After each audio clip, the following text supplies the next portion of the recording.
¿Qué tal? ¿Cómo están? Buenos días, buenas tardes. Hoy es sábado 25 de marzo del 2023 y vamos a dar inicio a la sesión número 11, la sesión de aprendizaje número 11. El día de hoy nos acompaña Eliezer Budasov, quien es un periodista muy versátil. Lo mismo es referente en periodismo narrativo que en coordinación de grandes proyectos periodísticos. Actualmente es también co-host, copresentador del Hilo Podcast de Radio Ambulante.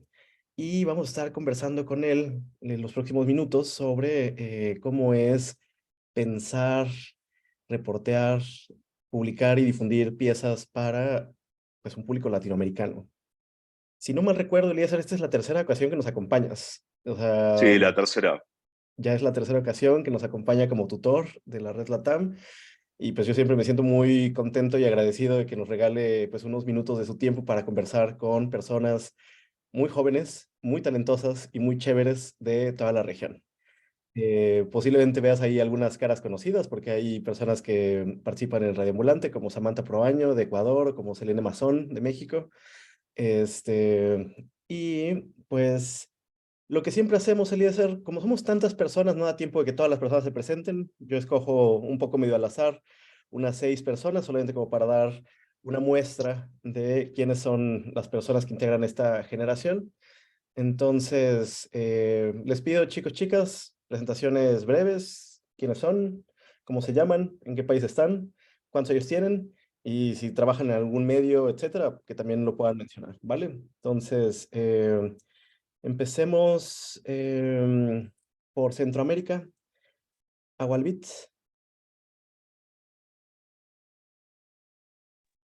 Hola, ¿qué tal? Pues mi nombre es Quetzalia Gualví, soy de Guatemala, tengo 25 años y pues ahorita estoy trabajando como reportera en un medio feminista que se llama Ruda, Mujeres Más Territorio. Y es un gusto, me siento muy emocionada, no se nota, pero estoy muy emocionada de estar aquí. Muy bien, muchas gracias. Bueno, nos seguimos en Centroamérica. Daniel, porfa. Hola, buenos días. Mi nombre es Daniel Fonseca, soy de Tegucigalpa, Honduras. Trabajo para el medio Contracorriente. De hecho, nos pudimos conocer en el Foro Cap del año pasado, en tu taller de crónica, que espero pronto aplicar esos conocimientos. Bien, muchas gracias. Bueno, vámonos a Argentina, hacia el sur. Yasmín. Hola, ay, tenía el micrófono apagado. Mi nombre es Jazmín Bazán, yo trabajo en Clarín en la sección de sociedad y tengo 32 años. Vivo en Buenos Aires. Ok, muchas gracias. No sé si nos escucha bien, no sé cómo estará la conexión, pero con toda la envidia de mi corazón, Roxana Romero.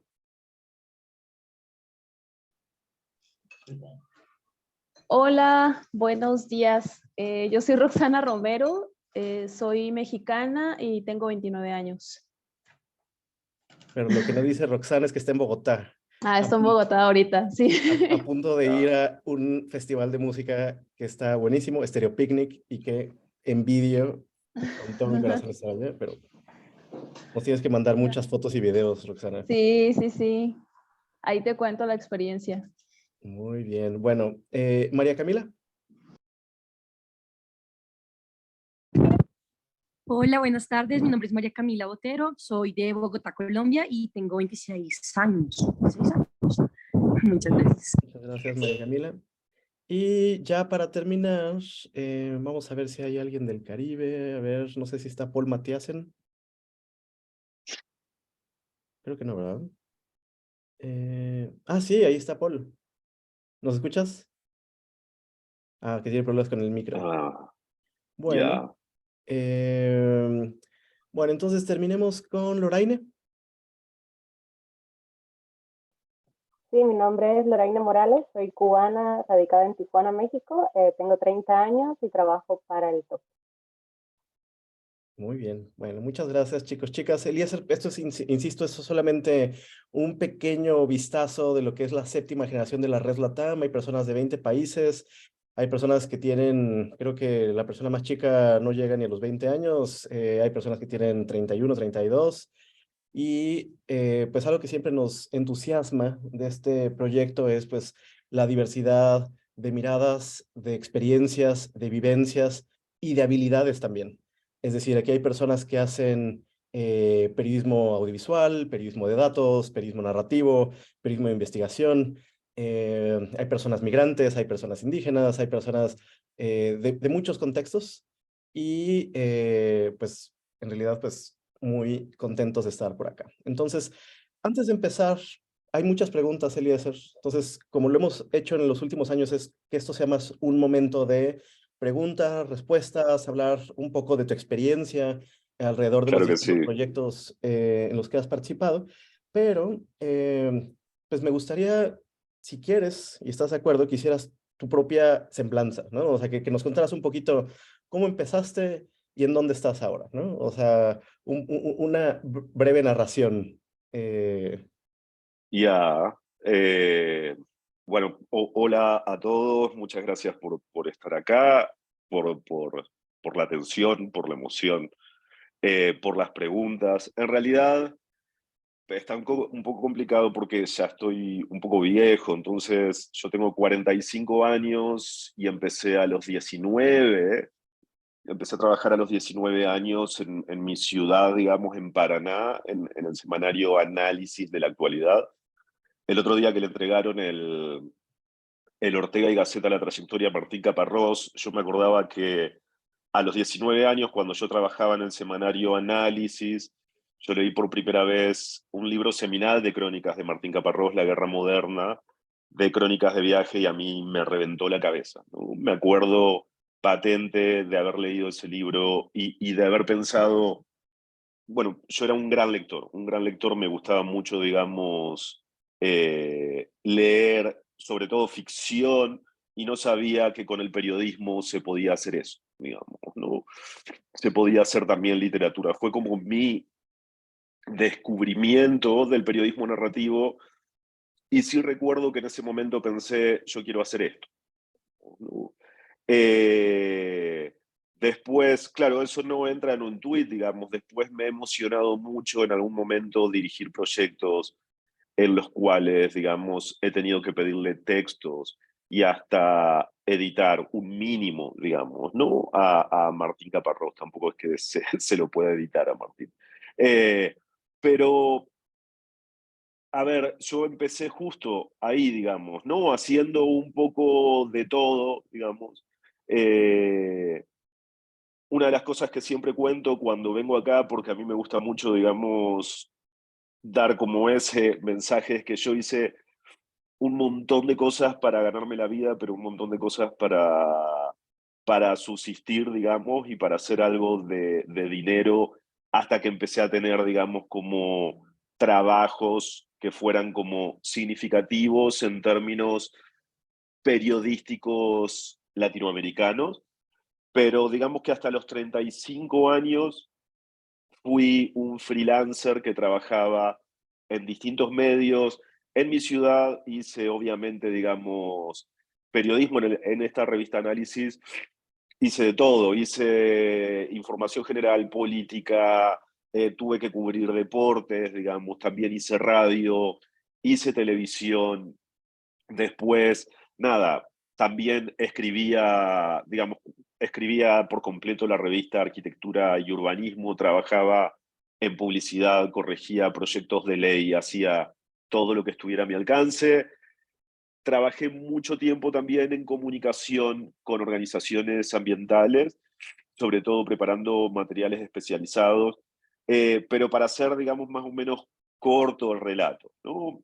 Mientras trabajaba, digamos, como periodista, primero en Semanario Análisis, después en el Diario Uno de Entre Ríos, donde entré, digamos, como corrector de estilo. Después me mudé a Rosario y trabajé haciendo reseñas de libros y haciendo cosas, crónicas urbanas para el diario La Capital. Durante todo ese tiempo siempre escribí crónicas, digamos, ¿no? El tipo de periodismo que más me gustaba hacer es algo que nunca me dediqué por completo a eso, pero siempre lo hice desde un primer momento, ¿no? En el Diario Uno de Entre Ríos, en la revista Análisis. O sea, yo me enamoré del periodismo narrativo y siempre conseguí en los medios donde estaba algún espacio para poder hacerlo, ¿no? En todo ese trayecto, en un momento, bueno, como a los 30 años, digamos, lo cuento porque sí ha sido importante para mi carrera. Como a los 30 años renuncié a todos los trabajos, yo siempre tenía como, no sé, un montón de trabajos dispersos. Renuncié a todo y me fui de viaje por Sudamérica de mochilero durante más de un año y medio. En el medio seguía haciendo trabajo freelance. Eh, y en el 2011, escribiendo estas crónicas, no sé qué, gané, digamos, mandé un texto a un concurso que se llamaba Las Nuevas Plumas, que era un concurso que organizaba la Universidad de Periodismo Portátil eh, y la Universidad de Guadalajara, de Juan Pablo Meneses, perdón, me estaba olvidando del nombre de Meneses. Y gané, digamos, un premio, y eso permitió de alguna manera que mi trabajo, que era un trabajo que yo venía haciendo desde hace un montón de tiempo, se hiciera conocido más allá de las fronteras de mi país. Yo nunca viví en Buenos Aires, ¿no? Entonces, eso también tenía que ver con que, bueno, mi trabajo no era, digamos, no era conocido tampoco en el centro, digamos, donde pasan todas las cosas en mi país, ¿no?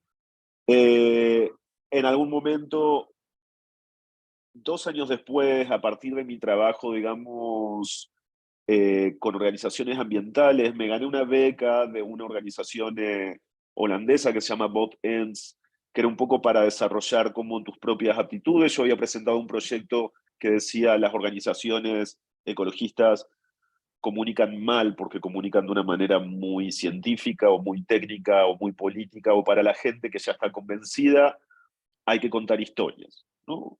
Y entonces mi proyecto fue irme un mes a Etiqueta Negra, que en ese momento hacían Etiqueta Verde, que era la única revista que yo conocía que trabajaba historias ambientales desde de la perspectiva del periodismo narrativo de muy alta calidad. Estando en Etiqueta Verde, Lizzie Cantú era la editora, Elda Cantú, que hoy en día, digamos, está a cargo de la operación de traducción del Times al español y hace newsletter también. Se iba a fin de año. Julio Villanueva Chan, que es el director, me ofreció ser editor de la revista, ¿no? Básicamente, en un momento él me dijo: mira, Lizzie se va a fin de año, estamos evaluando candidatos a editor, quiero saber si te interesa el puesto. Y yo le dije que bueno, que por supuesto, era mi revista preferida en el mundo. Le dije que cuánto tiempo tenía que irme a vivir a Lima, y él me dijo como mínimo 2 años. Y le dije cuánto tiempo tengo para darte una respuesta, y me dijo media hora. Dijo, no. Entonces, él se aprovechó también, digamos, porque yo estaba rompiendo con una novia, todo despechado, no sé qué, y no se me ocurrió mejor cosa que decirle que sí, digamos, ¿no? Es como, ya, le prendo fuego a todo y me voy a vivir allí, ¿no? Así fue realmente, digamos. No quiero, o sea, yo me considero muy afortunado porque he trabajado como muy duramente, digamos, para todo lo que hago, pero también he tenido este tipo de situaciones, digamos, como dementes de tomar una decisión así en media hora. Y cuento todo eso porque mi primer trabajo full time, el primer trabajo full time de mi vida fue en Etiqueta Negra a los 35 años, digamos, ¿no? A partir de ahí, bueno, digamos, el trabajo como editor en Etiqueta Negra era hermoso e infernal, infernal, infernal. O sea, había que hacer una revista con los máximos estándares de calidad, digamos, en español, en el mundo, con muy poco presupuesto. Todos mis jefes eran unos psicópatas, empezando por Julio. O sea, pero, digamos, nada, yo era feliz, ¿no? Digamos, acababa de separarme, estaba viviendo en Lima, era editor de mi revista preferida en el mundo, y realmente aproveché, disfruté un montón ese trabajo. 2 años después renuncié, vendí un proyecto de libro a, digamos, a una editorial, y me fui a vivir a Asunción del Paraguay para hacer una investigación. Cuando estaba en Paraguay, hacía 6 meses había abierto el proyecto del Times en español, y me propusieron, digamos, estaban buscando un editor de contenido original en español, y entonces empezaron a preguntar en un montón de lugares, y les dijeron, digamos, a Elías López en ese momento, que yo le dijeron, mira, el editor de Etiqueta Negra acaba de renunciar, está en Asunción del Paraguay, y me ofrecieron, digamos, si quería hacer pruebas, hice pruebas, me contrataron, Oye, me Eliezer, vine a perdón que te vivir. detenga ahí en ese momento. Es decir, yo parto con un poco de ventaja porque ya conozco la historia de tu salida de Etiqueta Negra, ¿no? O sea, pero Sí, quisiera, si pudieras y quisieras contar un poquito más, es decir, estás de editor de una de las revistas de periodismo narrativo más conocidas, relevantes y de altísima calidad, ¿no? Entonces, ¿fue un proceso sencillo tomar la decisión? ¿Fue un proceso complicado tomar la decisión de dejar Etiqueta Negra en ese momento? O sea, ¿cómo lo viviste? mira, a ver, fue complicado y no, digamos. Yo después, ahora, digamos, en perspectiva, mirando hacia atrás, me doy cuenta que yo he hecho estos como saltos de fe cada 2 o 3 años, digamos. Primero, lo que tengo que decir es que Etiqueta Negra fue una gran cosa para mí porque yo vivía, digamos, como en los márgenes geográficos y económicos del periodismo, digamos. No era infeliz, digamos. A mí me gustaba lo que hacía, yo vivía, digamos, ya me sentía muy afortunado por vivir de esto, digamos, ¿no? Y voy a decir algo sin falsa humildad, pero creo que es importante. Yo ya sabía que yo era bueno haciendo mi trabajo. O sea, yo sabía porque yo le dedicaba todo, digamos, ¿no? Le dedicaba todo, me leía todo. Y entonces, cuando a mí me llamaron, digamos, cuando a mí Julio me dijo, yo editaba material, tenía una pequeña productora de contenidos, pero cuando Julio me dice de ser editor de Etiqueta Negra y yo le digo, sí, yo nunca había sido editor de una revista, nunca había comandado un equipo de gente. Yo trabajaba con mi socio, que era diseñador, y digamos, y con alguna gente, pero yo podía pasar 2 semanas sin hablar con nadie más que el carnicero de la esquina, digamos, ¿no? Entonces, fue una situación completamente diferente para mí. Y yo siempre digo esto, lo digo medio en chiste y medio en serio, que es como, lo primero que me di cuenta cuando llegué a Etiqueta Negra es que lo que no podía hacer era dejar de tomar decisiones.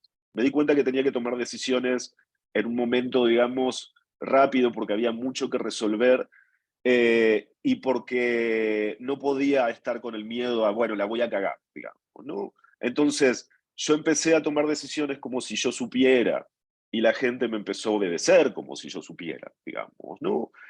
Y así aprendí, y así aprendimos todos, ¿no? Lo que te digo es que en realidad en un momento yo tuve, digamos, durante un año, durante mi primer año como editor, tuve el síndrome del impostor, diciendo, ¿cuándo se van a dar cuenta que yo no tengo la más mínima idea de lo que estoy haciendo y me van a despedir, digamos, ¿no?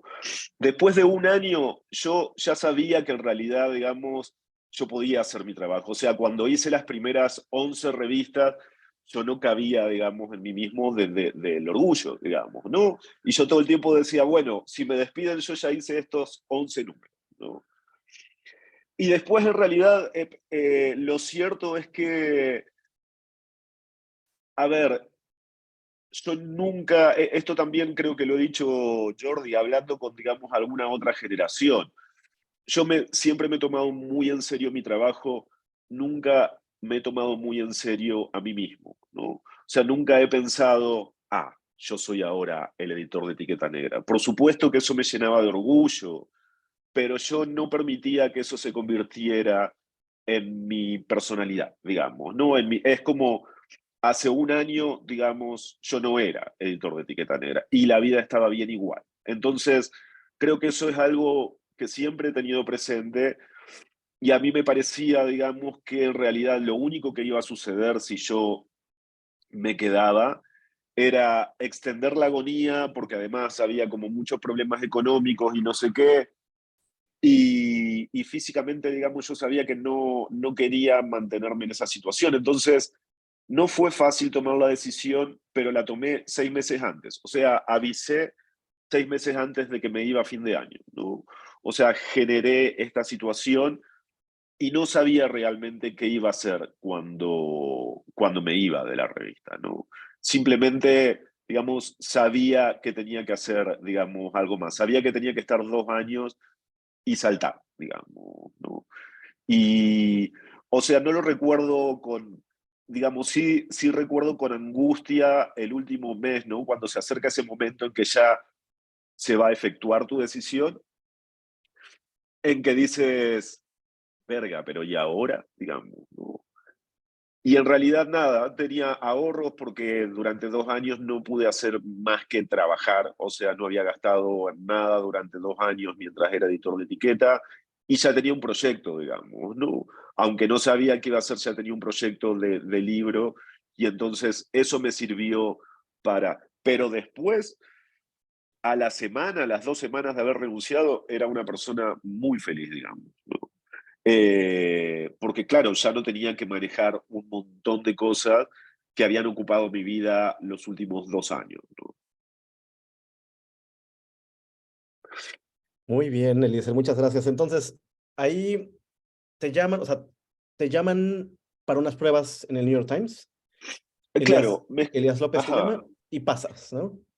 claro, me tienen como un mes haciendo pruebas, digamos, eso también fue para mí como porque, digamos, yo no tengo título de grado, o sea, estudié comunicación, pero no me pude recibir porque se murió mi papá cuando yo era muy joven, tuve que salir a trabajar junto con mi hermano. No llegué a recibirme, digamos, y soy autodidacta en el inglés también. O sea, leo perfecto, escribo bien, lo hablo como el culo, digamos, ¿no?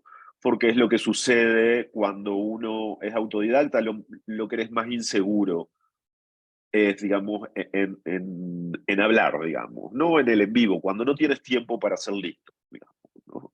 Eh, y nada, digamos, estuve a prueba como un mes, fui a Nueva York, tuve entrevistas, eh, me ofrecieron el trabajo y me vine a vivir a México. Mi plan ya era venirme a vivir a México.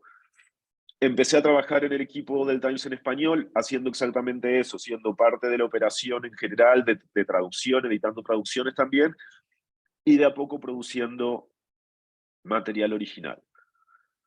En un momento, creo que en 2018, Elías López se va a el Washington Post porque le ofrecen ser editor de opinión global, de las opiniones internacionales, y yo quedo a cargo de el New York Times en español, digamos, ¿no? Estoy como 3 meses a prueba y después me designan director editorial. Y trabajo como director editorial hasta septiembre de 2019, que nos iba súper bien, pero bueno, toman una decisión, digamos, desde la parte financiera de cerrar la operación.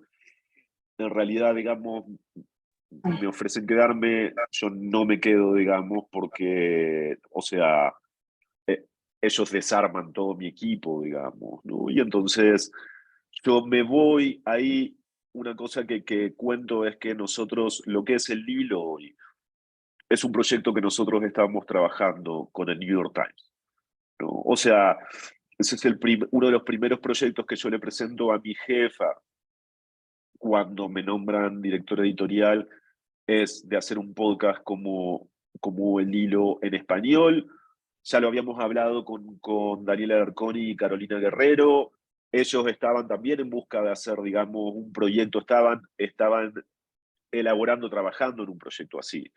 Y entonces finalmente unimos durante un año, estuvieron, digamos, como ellos negociando con la gente del Times.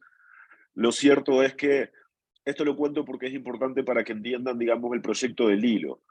3 días después de que el diario cierra la operación editorial, la gente de audio, ya nos habían aprobado un presupuesto para hacer episodios pilotos, hicimos 5 o 6 episodios pilotos.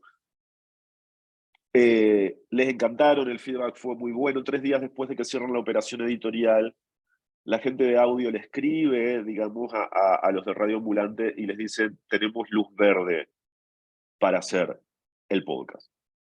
O sea, nos han aprobado el presupuesto para una temporada. Y Daniel Alarcón le dice, man, ustedes acaban de cerrar el Times en español, digamos, ¿no? y el man se queda como, no sabía nada, yo qué sé, porque así funcionan las corporaciones.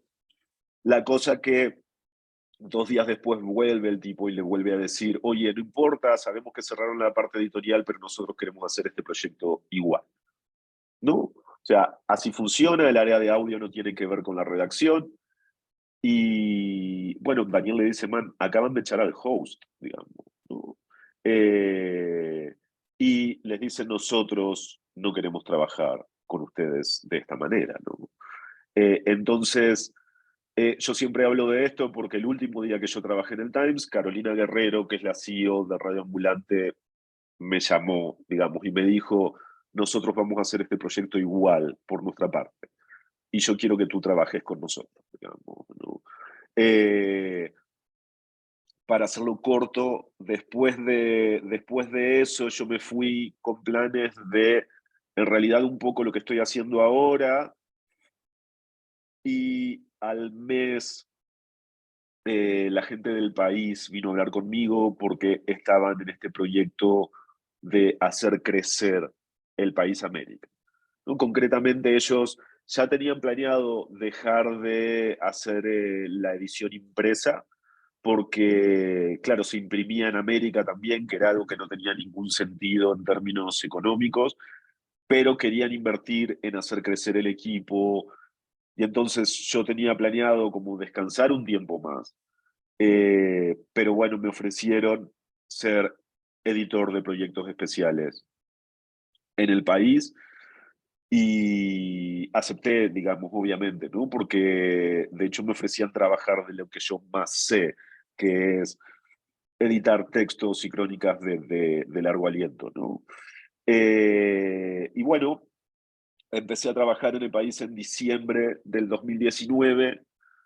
En marzo del 2020 lanzamos el hilo, y en febrero, eso le contaba yo a Jordi, en febrero, que ya se cumplieron 3 años, renuncié al diario El País. O sea, estuve 3 años como editor de proyectos especiales en el diario El País, renuncié y ahora estoy trabajando solamente con el hilo, digamos, y en un proceso de incorporarme full time a la operación de Radio Ambulante.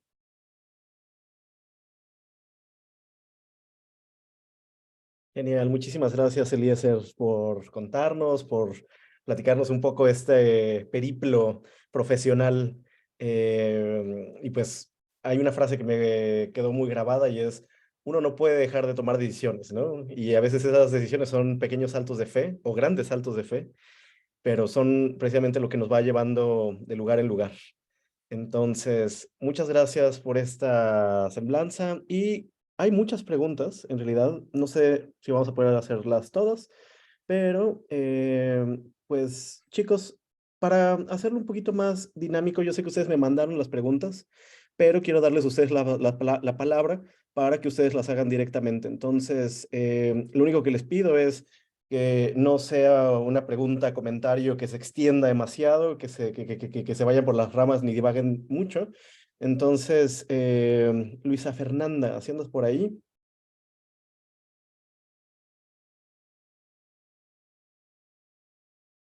¿Sí? Sí, hola, ¿me escuchan bien? Sí. Sí. Bueno, ya no me acuerdo bien cómo fue que te la redacté, Jordi, pero digamos que eran dos partes de casi que la misma pregunta. La primera era como cómo lograr hacer trabajar un equipo de tan grande y con tantas funciones para hacer funcionar un especial periodístico. Y la otra pues era cómo lograr hacer que ese especial periodístico sea tan entretenido y enganchador para que las audiencias, usuarios se queden interactuando con todo lo que compone un especial y no solo lleguen a la entrada y se vayan. Bien. Mira, ¿sabes qué? Yo una de las cosas que estoy orgulloso, mi último especial en el diario El País, es uno que se llama ¿Cuál es el problema de no ser blanco?, que es un especial sobre racismo que hicimos en alianza con Pictoline. A mí me gusta mucho ese especial por muchas razones. Primero, porque si ves en los créditos abajo, somos 27 personas, digamos, ¿no? Entre periodistas, ilustradores, testimonios, diseñador, digamos. A mí me gusta mucho porque ese proceso de trabajo colectivo es súper fructífero y porque además mi trabajo, digamos, está en todas partes, pero en ninguna, porque obviamente, digamos, yo no voy a escribir ni a aparecer hablando en un especial que se llama ¿Cuál es el problema de no ser blanco? Digamos, ¿no? Porque soy blanco. Entonces, a mí me encantó eso porque, bueno, confirman digamos, mis convicciones sobre el trabajo colectivo y sobre que editar, digamos, es tan importante como escribir, como estar ahí, como dar la cara. A ver, ¿cómo haces para trabajar? Nosotros nunca habíamos hecho un especial ilustrado, digamos, ¿no? Nunca habíamos hecho un especial digamos, con Pictoline, fue algo en alianza, y creo que ellos tampoco nunca habían hecho algo como esto. Y entonces, yo creo que en principio, una de las cosas que a mí más me gustan, y que es algo que aprendí en Etiqueta Negra, y es tienes que hablar con todo el mundo. O sea, es súper elemental lo que estoy diciendo, pero en realidad tienes que hablar con todo el mundo y tienes que tener una idea, digamos, que está basada, digamos, en la intuición, y ahí viene como un poco, para responder la primera pregunta, la segunda parte. Yo siempre digo que uno tiene que usar su propia sensibilidad como lector, como audiencia, para, digamos, editar, ¿no? Para pensar en el material que está construyendo. Es que muchas veces uno de los principales errores que hay para mí, digamos, en términos de producción en los medios, es creer que simplemente, digamos, porque tú pones algo, porque tú dices algo, porque usas algún tipo de recurso, la gente va a entrar, lo va a creer, digamos, lo va a navegar. Eso no es así. O sea, si tú te aburres, digamos, la gente se va a aburrir también. Si a ti te parece que están mal las ilustraciones, la gente se va a dar cuenta. Cuando le entregas a un editor un texto que tiene problemas de información, tu editor se va a dar cuenta. O sea, todos tenemos cosas que tratamos de disimular, digamos, porque nunca accedemos a toda la información que queremos, pero, digamos, uno a veces trata de disimular con la mayor elegancia posible, pero si no lo tienes, la gente se da cuenta, ¿no? Entonces, a mí me parece que dos cosas. Para lograr, digamos, que todo el mundo esté en la misma, ¿cómo es? En la misma página, en la misma hoja, cuando estás haciendo algo, yo hablaba todo el tiempo con el jefe de fotografía, todo el tiempo con la jefa editorial de Pictoline, todo el tiempo el diseñador de los especiales en, digamos, en la redacción del País América, Alfredo García. Es un tipo que en realidad, digamos, trabaja también diseñando, por ejemplo, especiales publicitarios y no sé qué. Habitualmente nadie se iba a sentar con él a decirle, mira, quiero hacer esto, ¿cómo lo ves? Digamos, ¿no? ¿Cómo te parece que podemos comunicar esto? Y en realidad a mí me parece que no tiene más truco que eso. Ahora, el truco es tener tiempo, digamos, ¿no? El verdadero truco es que tu jefe, que tu redacción, que digamos que el lugar donde estás haciendo un especial te den el tiempo necesario para hacer y para revisar, digamos, ¿no? Y otra cuestión que me parece importante también es, uno tiene que tener una idea clara, si estás coordinando el equipo, tienes que tener una idea clara de lo que quieres, pero tiene que tener, o sea, tiene que ser lo suficientemente clara para que la gente sepa un poco hacia dónde va, para que sepa que todos vamos para detrás de una misma idea, y lo suficientemente flexible para permitir que el feedback de la gente que trabaja contigo la cambie, digamos, ¿no? O sea, ahí no importa si yo al final, digamos, a mí me gusta más un display son 5 historias que tienen distintos métodos de diseño, ¿no? Y entonces yo quería que una de las historias, que es un cómic, los cuadros, el paso de un cuadro al otro tuviese, digamos, una transición. Y entonces le pedí, digamos, a una diseñadora que probara una transición. Cuando lo vimos, en realidad a Héctor, que es el jefe de fotografía, y a otra persona más del equipo, les pareció que era mejor la otra transición, no la que yo quería. Y es como, bueno, güey, o sea, el jefe de fotografía es él, digamos, ¿no? El que tiene, digamos, los ojos más entrenados es él. Y entonces, si no afecta la visión de conjunto, tienes que dejar que cada persona se sienta parte del proceso, digamos, ¿no? O sea, que es un especial que estamos haciendo todos y no, digamos, que todos están trabajando para ti. Me parece que, o sea, es una cosa elemental, pero básica, ¿no? Y lo segundo está un poco vinculado con eso. O sea, si estás a toda la gente, digamos, con la que estás trabajando, le estás pidiendo que lo mire, que lo testee, que te diga qué le parece, que te cuente si no le aburre, digamos, ¿no? O sea, que todo el mundo ponga en juego su sensibilidad y tampoco puedes aspirar a que la gente lo vea todo, digamos, ¿no? O sea, yo creo que los especiales funcionan un poco, digamos, como cajas en las que hay un montón de elementos. Nosotros, por ejemplo, desde Racismo lo pensamos como un caballo de Troya. La idea es que la gente entrara, digamos, a través de historias que son fáciles de consumir y de pronto tuviese la reflexión de cada uno de los personajes que son durísimas sobre el racismo en cada una de nuestras sociedades, ¿no? Yo la verdad es que no aspiraba a que la gente leyera todas las historias. Yo me conformaba con que la gente entrara, navegara un poco y se quedara con una historia hasta el final, digamos, ¿no? Entonces también creo que hay que tener en cuenta eso, digamos. Uno hace un especial para tratar de cautivar a la gente y de que la gente se mantenga la mayor cantidad de tiempo posible, pero yo no creo que uno tenga que tener la ambición de que la gente vea todo tu especial. Muchas gracias, Eliezer.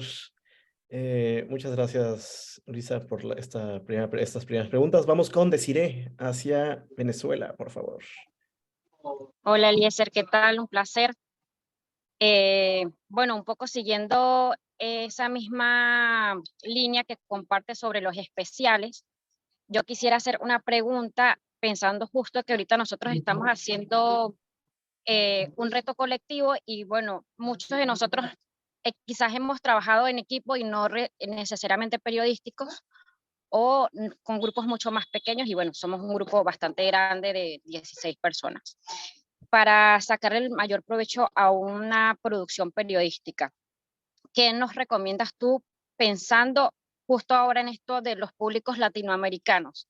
¿Es más conveniente arrancar ya pensando el formato que usaremos para darle visibilidad a esa producción periodística y ya desde el principio comenzar a buscar esos materiales, fotos, videos, audios que utilizaremos? ¿O una vez teniendo ya, por ejemplo, la parte documental y habiendo hecho algunas entrevistas, de allí se parte a pensar el formato? ¿Cuál es el mejor orden para dar con una buena producción periodística? Ya, creo que, digamos, que es una buena pregunta porque es un desafío y en realidad tiene mucho que ver, a mí me parece, con los recursos que tienes. O sea, si tienes chances de pensar en el formato antes de salir a producir, o sea, me parece que es algo que tienes que pensarlo. Es como si vas a hacer algo para audio, digamos, por ejemplo, obviamente tienes que pensar en grabar el audio de la mejor forma posible antes de salir, ¿no? No es lo mismo que sales a reportear y cuando vuelves dices, ah, bueno, digamos, y ahora vamos a hacer un podcast con eso, tus audios suenan horrible, hay un montón de sonido ambiente. Yo creo que hay que pensar mucho en el formato antes, pero claro, hay que pensar lo mismo que decía respecto del proceso de conducción de un equipo. Creo que tienes que pensar en el formato con la flexibilidad de que por ahí no vas a obtener lo que quieres, digamos, ¿no? O sea, uno puede tener una aspiración de máxima y después al final tienes que trabajar con lo que tienes, digamos, ¿no? Yo sí creo que si tienes la chance, o sea, de discutir eso antes de la producción, o sea, si estás en la etapa previa a producir, sí me parece muy importante, digamos, lo del formato. Y muy importante lo de la flexibilidad de regreso. Al final, uno a veces tiene ideas y después las ideas no funcionan, digamos, ¿no? No pasa nada. O sea, yo creo que también hay que tener, digamos, siempre, eso lo decía mucho Julio en Etiqueta Negra, y yo lo aprendí, digamos, por la fuerza en el tiempo, pero una gran parte de la edición es saber decir que no, digamos, no, no tratar de sostener algo que no se sostiene. Entonces, me parece que sí hay que pensar primero en el formato. Muchas gracias, Eliezer. Vamos con Franklin, por favor. También, y si quieres, Franklin, presentarte brevemente. Hola, hola Eliezer, hola a todos y a todas. Soy Hola. Vicencio, estoy en Ciudad de México, pero soy nicaragüense y actualmente estoy con Divergentes, ¿verdad? Eliezer, un gusto tenerte acá y poder conocer toda tu experiencia y te quiero consultar o hacer más bien una pregunta centrada en conocer un poco la dinámica del hilo, ¿verdad? Mi duda es, ¿qué criterios utilizan ustedes en el día a día o en cada semana para seleccionar la historia que van a producir en la semana? Y qué hacen ustedes cuando, por ejemplo, están pasando muchas cosas, ¿no? Yo identifiqué que siempre hay un dilema como entre separar lo urgente de lo importante, que no siempre es lo mismo. Pero sí me gustaría si me contaras un poco sobre si han tenido esos dilemas y en síntesis, qué criterios se utilizan para seleccionar las historias, perdón. Sí, tenemos ese dilema toda la semana, digamos, ¿no? Tenemos ese dilema toda la semana cuando pasa de todo y también tenemos ese dilema cuando no pasa nada lo suficientemente grande, digamos, ¿no? Porque digamos, en América Latina siempre pasa de todo, todo el tiempo, ¿no? Lo difícil es decir, bueno, ¿cuál es la noticia más importante de esta semana? Por un lado, pero como en coyunturas como ahora, cuando no hay una noticia que sea necesariamente dominante, también es un problema porque ahí, digamos, depende de qué es lo que nosotros definimos. Entonces, mira, nosotros definimos el tema del hilo el jueves anterior a que salga el episodio. Eso es 8 días antes, digamos, ¿no? Y la verdad es que debo decir con muchísimo orgullo que no la hemos pifiado, digamos, y eso tiene que ver en realidad con un montón de factores. Por un lado, digamos, con sostener una serie de temas que nosotros creemos que son importantes y que deben formar parte de la agenda periodística sí o sí. Y entonces eso hace que hayamos decidido, por ejemplo, ayer sacar un episodio sobre el caso Beatriz, ¿no? Y tú dices, bueno, ya, digamos, hay otros temas, claro, hay un montón de otros temas, digamos, en la región, ¿no? Pero algún tema es más importante que esto, digamos, que la primera vez que la Corte Interamericana va a llevar a cabo audiencias por la negación de un aborto. Para nosotros, esta era la historia más importante. Por otro lado, cuando pasan muchas cosas fuertes a la vez, nosotros apelamos mucho a, digamos, colegas de toda la región, o sea, con absoluta, digamos, como honestidad y con muchísimo interés, consultamos, digamos, con gente de otros medios y les preguntamos, oye, ¿tú cómo ves esta historia? Esto, digamos, que estoy viendo que pasa, no sé, en El Salvador, esto que estoy viendo que pasa en Chile, ¿cómo ves esta evolución? Porque muchas veces desde afuera se ve de una manera muy distinta, ¿no? Un truco para eso es que tenemos un equipo muy, digamos, eh, heterogéneo en términos de orígenes, ¿no? Tenemos gente, digamos, en todo el continente y entonces, y otras veces lo que hacemos es cambiar con urgencia el tema, digamos, ¿no? Te doy un ejemplo, digamos, de un caso, justo porque pasó hace poco, pero nosotros teníamos el jueves, definimos que la semana siguiente íbamos a sacar un episodio sobre inflación en Argentina. Digamos, ya. Inflación en Argentina es un tema de coyuntura, digamos, es importante, pero en realidad tú puedes sacar inflación hoy y puedes sacar inflación en Argentina en 2 meses y va a seguir siendo un tema, digamos, ¿no? Pero habíamos definido eso en realidad primero porque lo veníamos trabajando, teníamos, digamos, un reporteo que había hecho la gente de Vice hacía no mucho tiempo y porque a la semana siguiente Silvia estaba de vacaciones. Nosotros definimos eso y el viernes se conoce la noticia de que Daniel Ortega, digamos, acaba de liberar, meter en un avión y desterrar, digamos, a 222 presos políticos. Y entonces nosotros decidimos que tenemos que ir por eso, ¿no? O sea, que es la noticia más importante de la semana. Y definitivamente, digamos, tuvimos que hacer un episodio sobre eso. El de Argentina lo íbamos a hacer a la semana siguiente y tampoco pudimos la semana siguiente. No me acuerdo ahora cuál fue la noticia, pero de pronto hubo una noticia que era más importante. Y finalmente, digamos, el episodio de inflación en Argentina salió 3 semanas después.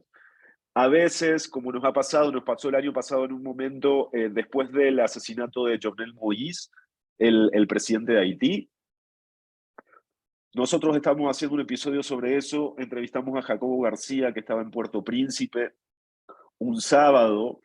La entrevista con Jacobo había sido muy buena, y el domingo empezaron las protestas en Cuba. Las protestas, digamos, que fueron históricas por los cortes de luz, que no había pasado, digamos, en décadas, ¿no?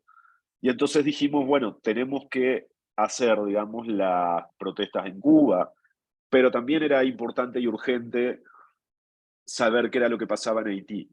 Y entonces, esa vez hicimos 2 episodios en la semana, ¿no? Creo que es la única vez que hemos hecho 2 episodios por completo en una semana, casi terminamos todos muertos. Pero realmente, y lo que nos pasó el año pasado, en un momento, fue que teníamos un episodio también importante sobre la sentencia que había salido contra Cristina Fernández de Kirchner, y el jueves, el miércoles, 2 días antes de que salga el episodio, el día que ya el diseñador de sonido está haciendo el sonido del episodio, en Perú, Castillo hace este intento de golpe de Estado, digamos, y se da vuelta a todo. Ya un miércoles no alcanzamos, por el nivel de exigencia de producción y de rigurosidad periodística que tenemos, el miércoles no alcanzamos a hacer un episodio. Pero sabíamos que nuestra audiencia iba a querer una explicación, porque muchas veces el rol nuestro es ese, ¿no? Es venir a contar un poco en profundidad qué sucede, que tú puedas escuchar media hora y te enteres qué sucede. Y lo que decidimos hacer fue un formato especial, hicimos un Spaces a la noche, buscamos buenas voces que nos pudiesen contar con precisión qué estaba pasando, y eso después le hicimos una introducción, se editó en audio y salió, digamos, también como episodio, ¿no? Entonces, siempre venimos trabajando sobre lo importante, a veces produciendo episodios de antemano y no sé qué, y siempre estamos muy pendientes de lo urgente. Cuando no está muy claro, digamos, apelamos un montón de veces, tampoco decidimos el jueves, sino decidimos el viernes, y a veces también salimos de la reunión editorial el jueves con plan A, plan B y plan C, digamos. Muchas gracias, Eliezer. Muchas gracias, Franklin. Gracias. Vamos a Colombia con María Camila.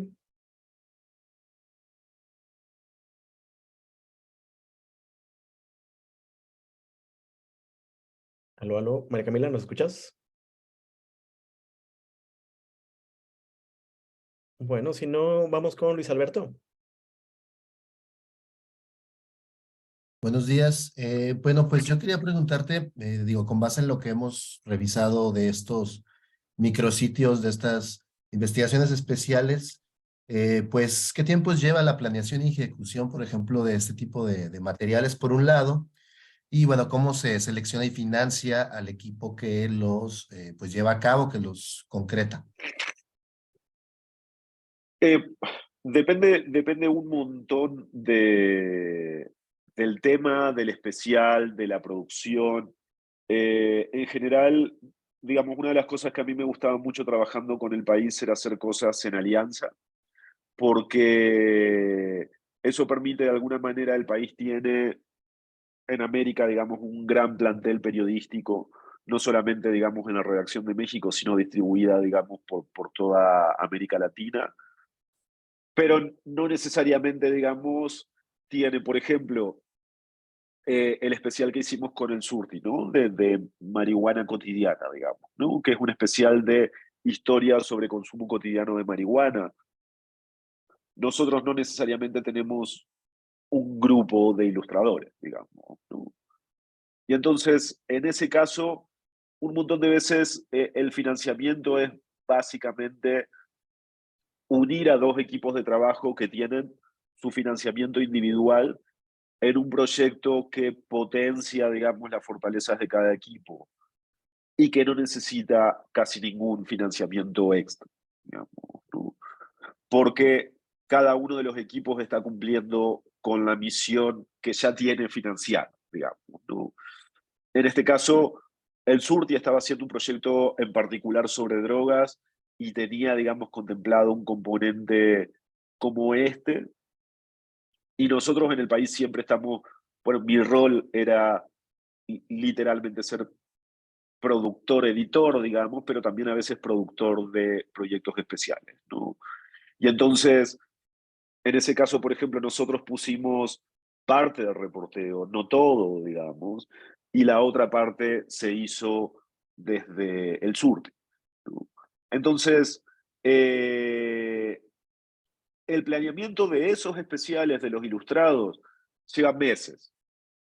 O sea, empieza con una reunión donde hablamos del proyecto habitualmente y pensamos en cómo lo mejor que podemos hacer con los recursos que tenemos y también qué es a lo que aspiramos, digamos, ¿no?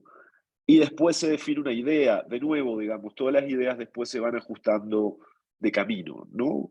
Y entonces hay especiales en los que puedes tener más tiempo de trabajo, hay otros especiales en los que tienes que resolver con la mayor celeridad posible, ¿no? El hambre contra América es uno de esos especiales, ¿no?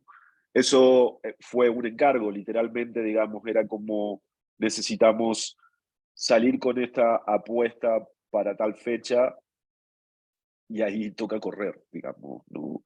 Y en realidad también, en parte, digamos, creo que el trabajo consiste en disimular tus falencias también, ¿no? En eso me parece que consiste en gran parte también, en estos casos, el trabajo de edición. Porque una cosa es cuando vas dándole forma a una idea en un equipo de trabajo diverso, y otra cosa es cuando te cae un encargo y tienes que resolver, digamos, ¿no? Entonces, digo, el de racismo con Pictoline tardó entre que lo hablamos con Eduardo Sales y salió y que salió el especial más de un año, digamos. Pero en eso hubo 4 meses, 5 meses en los que nadie hizo nada, digamos, ¿no? Pero porque no era un especial que estaba particularmente, ahí sí siempre en el diario lo urgente hace que dejes de lado otros proyectos que no son, digamos, urgentes de cobertura, pero que son importantes también. Y entonces nos intercambiábamos mensajes cada tanto con los equipos para decir, bueno, estamos vivos, todavía tenemos estas ideas, digamos, ¿no? Y en algún momento eso se puso en marcha. Ya después, digamos, el proceso se va acelerando a medida que se acerca. También, por ejemplo, a mí me gustaba trabajar con la gente del Surti porque son muy organizados y calendarizaban. Un montón de veces movíamos 2 o 3 veces los calendarios. Pero eso también sirve mucho, ¿no? Tener, para tal etapa tengo los textos, para tal etapa tal cosa, y bueno, ya cuando estás en la recta final tienes que tener a todo el mundo, digamos, en la misma página, parte de mi trabajo como editor era a veces pelear por el tiempo para los periodistas. Bien, muchas gracias, Eliezer. Creo que no está acá María Camila, pero te voy a hacer una pregunta que ella me había pasado. María Camila es de Colombia y la pregunta que ella, bueno, hizo varias, pero hay una que me llamó la atención y es, ¿tienes rituales para escribir? ¿Alguna fórmula para hacerlo mejor? Si hay algún momento del día, de la tarde, de la noche en que te sientas como más conectado para escribir. Eh, yo soy noctámbulo, digamos, ¿no? Habitualmente siempre he trabajado mejor de noche. O sea, siempre, siempre, siempre. Básicamente porque de noche te rompen mucho menos las bolas que durante el día, digamos, ¿no? O sea, te llegan menos correos, te llegan menos mensajes, suena menos el teléfono, hay menos ruido en la calle. Entonces, mi rutina de trabajo habitualmente, incluso cuando tengo que editar en profundidad, porque para mí editar exige, sí, el clima también, digamos, ¿no? Eh, exige, editar exige para mí la misma energía que escribir. Yo durante el día hacía todas las cosas que tuviesen que ver con otros seres humanos, digamos, pero para editar, editaba en mi casa, ¿no? De hecho, eso siempre ha sido un privilegio que he tenido, digamos, pero también he pagado ese privilegio de no empezar muy temprano en casi ningún trabajo, pero porque yo son las 3 de la mañana y si tengo un trabajo, digamos, que estoy editando, posiblemente a las 3 de la mañana esté trabajando, digamos, ¿no? No tengo rituales, recomiendo mucho, pero porque me ha servido a lo largo de toda la vida, que si uno está trabado, si uno no sabe, digamos, cómo seguir o lo que sea, caminar, digamos, ¿no? O sea, no es demasiado. Yo todo lo que he podido resolver en algún momento que estoy trabado, habitualmente lo resuelvo caminando. Digamos, yo vivo a 20 minutos a pie del bosque de Chapultepec y en los últimos 3 años he ido un montón cuando, digamos, cuando tengo que hacer un trabajo fuerte, cuando no siempre, digamos, lo he incorporado a mi rutina, porque eso me ayuda a resolver un montón de problemas. Cuando tienes mucha información en la cabeza, necesitas salir, digamos. Salir y caminar y no hablar con nadie, digamos, no meter información en la cabeza y permitir que se te vayan acomodando las ideas. Pero básicamente ese es todo todo mi recetario, digamos, ¿no? Trabajar de noche y caminar. Muy bien. Y hay otra pregunta también de María Camila, que también se me hace interesante. Entonces dice, ¿cómo hacer para que al contar una historia dolorosa se evite la revictimización? Por ejemplo, ¿no? O sea, ¿cómo hacer para hablar con la familia de alguna víctima o personas cercanas a la víctima sobre hechos que los afectan tanto sin caer en la instrumentalización del dolor? Pienso, por ejemplo, ¿no? O sea, en este especial sobre Tamaulipas, que no es un tema fácil ni sencillo. Entonces, es algo que todos tienen presentes en el equipo. ¿Hay alguna persona, por ejemplo, que tiene como o algún tipo de visión más específica sobre cómo narrar o reportear este tipo de temas que pueden ser revictimizantes? O sea, yo creo que en el especial, digamos, de Tamaulipas, en realidad tuvimos la fortuna que éramos un montón de periodistas experimentados haciéndolo, digamos, ¿no? Y entonces yo estaba como editor, digamos, básicamente nos dividimos en dos equipos. Un equipo fue hacia el sur a buscar, digamos, el origen de los migrantes asesinados, que fueron Lorena Arroyo y Héctor Guerrero, se fueron a Comitancillo, a Guatemala, a hablar con las familias. Otro equipo se fue hacia el norte a ver, digamos, dónde habían perdido rastro, que eran Pablo Ferri y Mónica González, digamos, ¿no? Entonces, la verdad, digamos que, y yo trabajaba en el medio, un poco hablando con los dos equipos, y tampoco, digamos, y también para lograr que eso se convirtiera en una sola pieza, digamos, ¿no? Que no fuesen dos piezas diferentes. Ahí, digamos, en realidad contamos con la experiencia de cada uno de ellos, ¿no? Yo creo que una forma de no victimizar es obvio, pero es no ser condescendiente. Es muy difícil la frontera, digamos, es muy difusa, digamos, ¿no? No ser condescendiente y a la vez tampoco ser morboso, digamos, ¿no? Y de alguna manera creo que cuando los hechos son tan heavy, digamos, cuando son tan fuertes, a mí me parece que lo que no hay que hacer es recargar las tintas, digamos, en el dolor, digamos. No, no hace falta para sensibilizar al lector, digamos, mostrar las cosas más viscerales, ¿no? O sea, uno puede mostrar a un personaje que ha sufrido una tragedia horrible y mostrarlo en toda su dignidad, digamos, ¿no? Yo siempre decía esto, que si vamos a explorar los rincones más oscuros, digamos, de este mundo, es para iluminarlos, digamos, ¿no? No para, digamos, mostrarlos más oscuros de lo que son, ¿no? Entonces, a mí me parece que después uno puede preguntar cosas dolorosas, uno puede describir cosas que son escabrosas, sin regodearse en eso.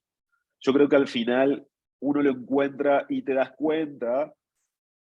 Y por último, es un consejo muy básico, pero si no tienen la suerte de tener editores, digamos, denlo a leer a un amigo, a un compañero, a alguien que no sepa nada del tema y pregúntenle qué le parece, ¿no?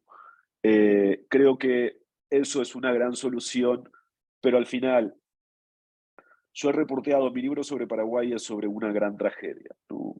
Y cuando yo entrevistaba a los sobrevivientes, todos los sobrevivientes se quebraban y yo tenía que esperar que ellos dejaran de llorar y seguir haciéndoles preguntas dolorosas, digamos, ¿no? Nadie se ofendió nunca porque yo preguntaba cosas con absoluta, o sea, con interés genuino, ¿sí? O sea, no era una curiosidad morbosa, era un interés genuino por comprender, ¿no? Entonces, si uno tiene el objetivo en comprender y no en tratar de sacarle, digamos, como más sangre a la gente que ya ha sido desangrada, creo que uno va por el buen camino.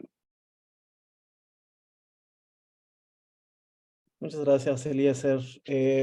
Vamos con Loraine, por favor. Sí, bueno, casi todas las preguntas que yo tenía venían relacionadas con los especiales y pues lo que venía conversando. Y bueno, ahora escuchando su historia de vida, pues, o su trayectoria, pues me sale otra duda. O sea, para no caer en las mismas, le quisiera preguntar si considera que los premios pudieran revalorizar el trabajo de las personas que trabajamos en la periferia geográfica y económica del periodismo, como usted lo definió. ¿Cree que aplicar a certámenes pudieran ayudar a que personas jóvenes, como los que pertenecemos a la red, pudiéramos mostrar y tener un mayor alcance? Sí, o sea, indudablemente yo creo que sirven, digamos, ¿no? Creo que sirven un montón. Creo que hay que, digamos, a mí me encanta, ¿sabes qué? A mí me encanta la gente que sigue aplicando y aplicar a premios porque me parece que siempre conservan una emoción y un entusiasmo, digamos, que uno tiene cuando es muy joven.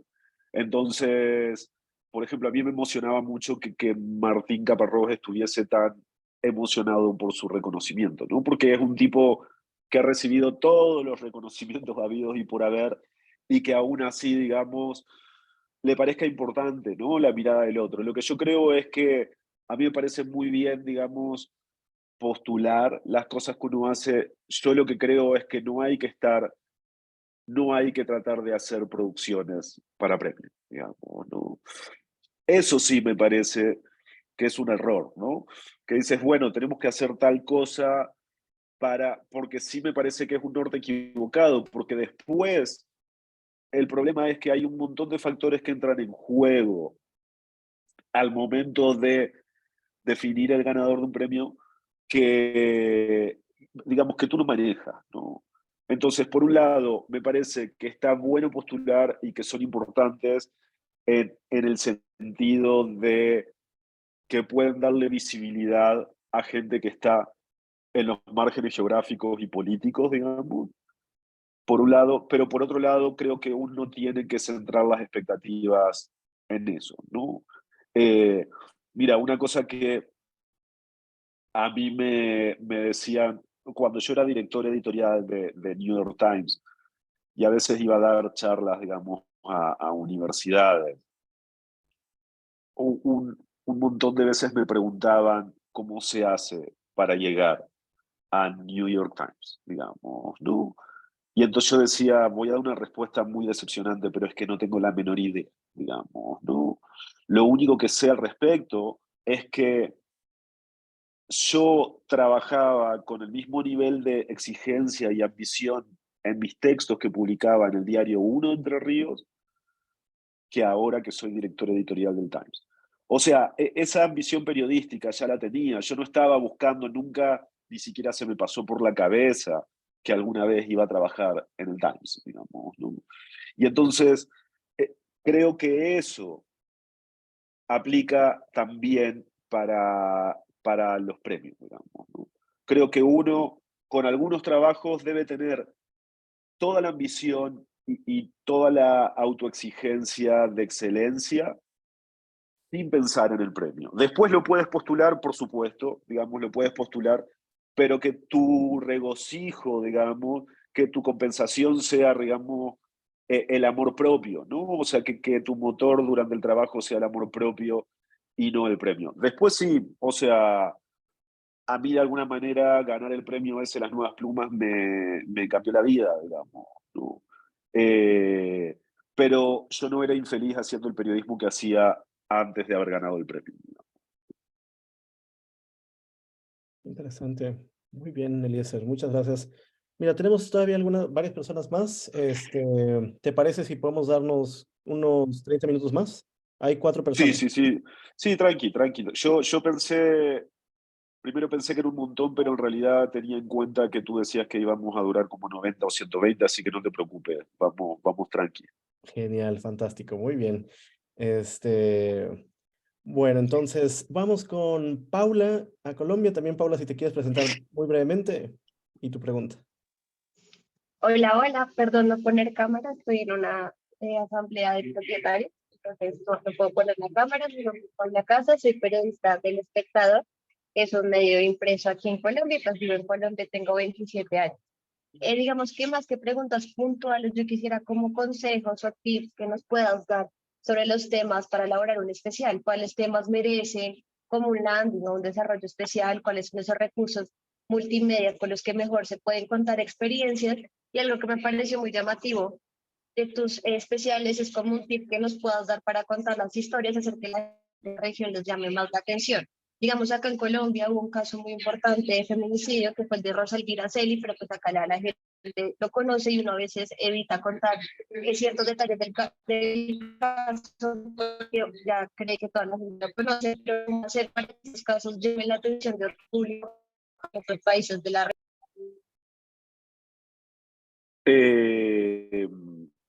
A ver, yo creo que es muy, digamos, a ver, voy a ir como por partes. Los temas en realidad siempre, digamos, un especial busca grandes temas, digamos, ¿no? Un especial busca grandes temas. Ahora, yo creo que no hay que confundirse con que uno tiene que hacer, por ejemplo, ¿no? El tema del racismo, digamos, ¿no? El tema del racismo es infinito, ¿no? Es demasiado amplio y entonces uno puede tener, digamos, como un gran tema como paraguas, y uno lo que tiene que trabajar antes de cualquier cosa es en acotar siempre un enfoque, ¿no? Acá, digamos, la idea era clara, era, ya, se habla de racismo en estos casos, ¿qué podemos hacer con Pictoline que fortalezca, digamos, las herramientas que ellos tienen? Bueno, una de las cosas, digamos, que te sirve para trabajar con ilustradores es que te permiten visibilizar, digamos, ¿no? Y entonces decidimos ir por el racismo del que menos se habla, digamos, el de los pequeños gestos, el cotidiano, el invisibilizar, ¿no? Entonces sí creo que en realidad los temas siempre son grandes temas, pero que si uno no, digamos, acota, si uno no hace un recorte claro sobre el enfoque, uno tiene el problema de perderse, ¿no? Todos estos especiales o todas estas cosas que son como, no sé, es que, no sé, la corrupción, digamos, ¿no? La corrupción es infinita. O sea, uno necesita encontrar la forma de tomarlo a partir de historias puntuales, ¿no? Y eso depende del recorte. Los recursos dependen de qué es lo que uno quiera contar. O sea, porque es que no es lo mismo hacer algo en video que hacer algo en audio. O sea, tiene mucho que ver con el tema, con qué es aquello, digamos, que vayas a contar, digamos, ¿no? Yo estaba pensando, una de las cosas que le decía a Jordi cuando estábamos intercambiando, hablando de algunos materiales de los que podíamos hablar, yo le decía, uno de los episodios que más me gustan a mí del hilo, digamos, es el episodio sobre informar y morir en México, el episodio sobre el asesinato de periodistas en México. Y una de las razones por las cuales me gusta mucho ese episodio es porque es un tema que los medios venían cubriendo desde hace mucho tiempo. Veníamos cada mes con las noticias, habían salido un montón de cosas. Y aún así, tú escuchas ese episodio, te vuelves a sorprender con historias que ya conoces, te vuelves a conmover con historias que ya conoces y sientes que por primera vez te vuelven a contar esta historia, ¿no? Y entonces, lo que tiene en realidad eso no es que esté contando una historia nueva, es que está explotando todo el potencial que tiene el audio para acercarse, para ser íntimo y para conmover, digamos, ¿no? Y entonces ahí depende mucho de la estructura narrativa y depende mucho del formato, de que no es lo mismo que alguien te cuente o no es lo mismo leer la declaración de un compañero, digamos, de un periodista asesinado que escucharlo hablar, ¿no?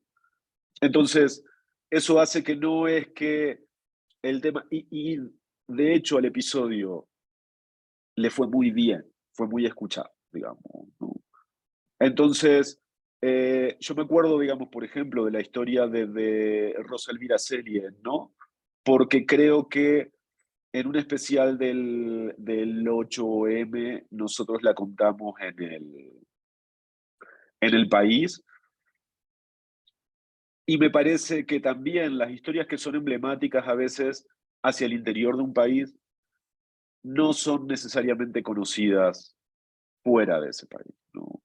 Que eso es algo que hay que tener muy en cuenta, digamos, ¿no? Cuando uno está pensando en públicos latinoamericanos. Esto de que tú dices, bueno, esa historia ya la conoce todo el mundo, pero ¿quién? Digamos, ¿no? No hay que confundir el entorno de uno o digamos, o los círculos en los que se mueve uno con todo el mundo, ¿no?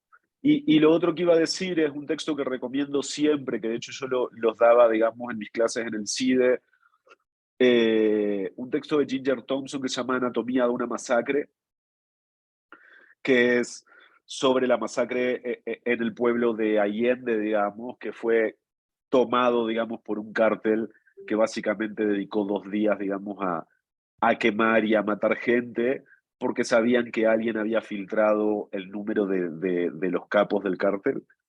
Porque es un texto que habla de una historia que pasó hace 10 años, que es conocida, digamos, que habla sobre un tema que es cotidiano en México, que es la violencia narco. Y aún así, el texto se leyó un montón, tuvo un montón de impacto, causó, digamos, conmoción. Y entonces, un ejercicio que yo les daría es que lean el texto Anatomía de una masacre, está publicado en español por ProPublica, y que se pregunten por qué uno puede sentirse impactado y conmovido por una historia que ya se ha contado un montón de otras veces. Muchas gracias, Eliezer. Oye, yo aquí meto mi cuchara rápidamente, ahora que estás hablando sobre cómo lo hacen en el país, y en realidad creo que lo hace muy bien, ¿no? O sea, el país da notas con mucho contexto, pero no demasiado para perderte. Entonces, ¿existe alguna especie de manual, entrenamiento, algo para los reporteros que tienen que escribir justo para el País América? Porque sí creo que hay un método, o sea, sí se nota mucho la forma de pensar y construir ese tipo de noticias, que es, no importa si estás hablando de un tema en Colombia o en México, está pensado para una especie de lector global en español. Mira, creo que en realidad no creo que haya un manual ni nada. Una cosa, por lo menos hasta cuando yo entré, eso se ha diversificado mucho, pero lo que sucedía era que una gran parte de la redacción eran todos egresados, digamos, de la maestría del país, que es muy buena, digamos, ¿no? O sea, ya venían con una base, digamos, de un periódico que es bueno en su calidad y no sé qué, y entonces ya se parte de un piso que es bueno, pero creo que en realidad lo que se ha dado también en los últimos 5 años, si quieres, es que, de hecho, el eslogan abajo del país es el periódico global. Creo que en realidad han venido transformándose realmente en términos globales, digamos, ¿no? Han pensado en audiencias de todos lados, y entonces me parece que eso es algo que tienen muy claro los redactores al momento de hacer un texto, digamos, ¿no? Siempre lo que tú dices es clave, Jordi, o sea, siempre contexto, ¿no? Siempre se pide contexto para una historia, pero no es que haya una fórmula, ¿no? Es que siempre tienes que tener como el contexto suficiente como para que alguien que no sea del país donde se está contando la noticia pueda comprender. O sea, no tanto como para entrar en una historia local, no estás escribiendo una historia local, pero lo mínimo indispensable para que cualquier lector pueda agarrar un texto y comprenderlo. Genial, muchas gracias. Vamos con Daniel. Hola, mi pregunta creo que va un poco orientada a este tema. Yo quisiera saber si en Latinoamérica, desde los diferentes países, las diferentes regiones, hay una diferencia en el periodismo que se hace. Es decir, por ejemplo, aquí en Latinoamérica la crónica es un género muy popular, pero ya si lo vamos a Europa, quizás ya no tanto. Entonces, dentro del continente y la región latinoamericana, se ven esas diferencias, y no solo en los formatos o en los géneros, sino en la forma de entender y de contar las historias. Y si es así, ¿cómo se hace un proyecto desde esas diferencias?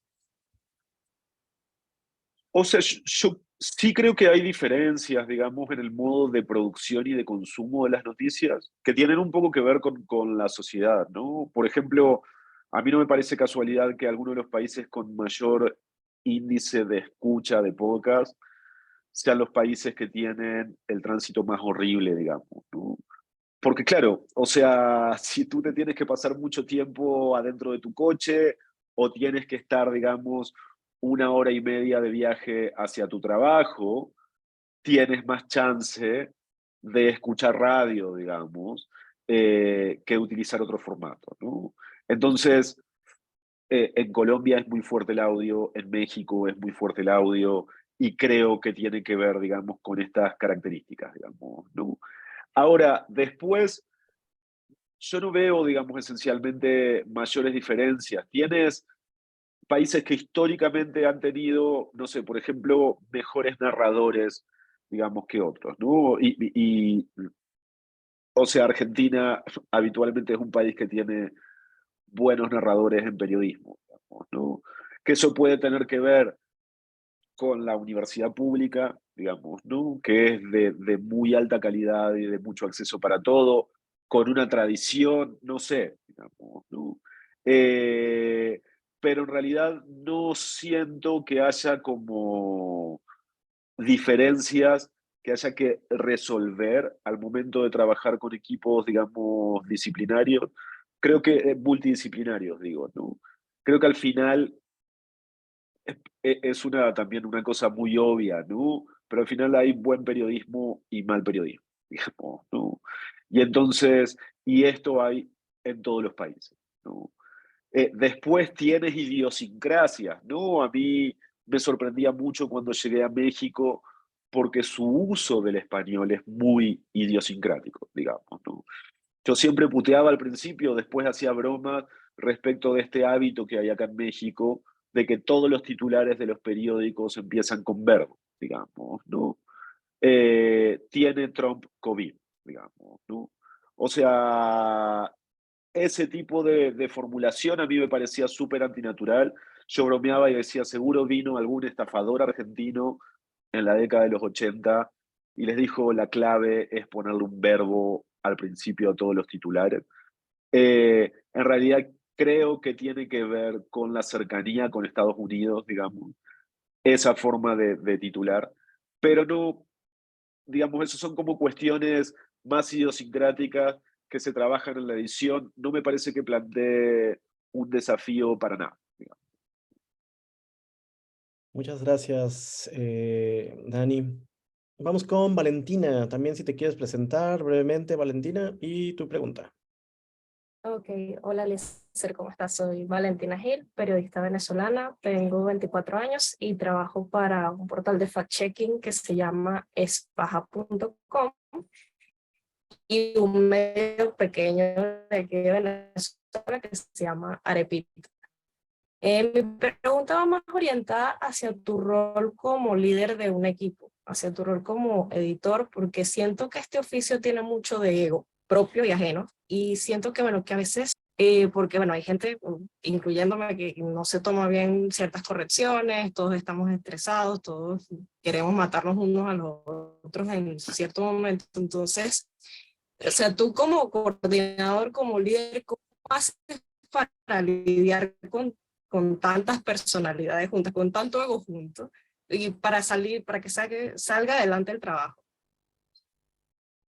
Y a mí me gusta esa pregunta porque en realidad yo descubrí en Etiqueta Negra, descubrí dos cosas que eran muy importantes para mí, digamos, ¿no? Descubrí que era bueno trabajando, digamos, como con equipo, o sea que podía trabajar con mucha gente y que era bueno como tolerando el estrés. Y descubrí también que me gustaba mucho editar y era una gran forma de ganarme la vida, digamos, ¿no? En el periodismo. Yo soy muy obsesivo, cuando escribo soy lento, digamos. Puedo resolver muy rápido, pero a mí, digamos, producir algo con nombre propio me lleva mucho tiempo.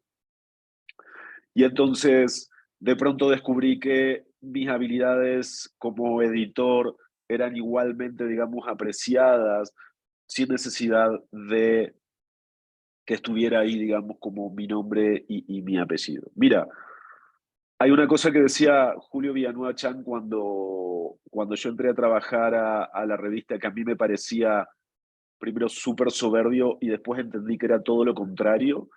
Él me decía, tu trabajo como editor es tener razón, digamos, ¿no? Y yo decía, órale, o sea, es una declaración fuerte, pero en realidad esa sentencia implica lo siguiente, que tú no puedes hacer un cambio en un texto o en un producto sin tener un argumento para hacerlo. No puedes hacerlo porque te gusta, digamos, ¿no?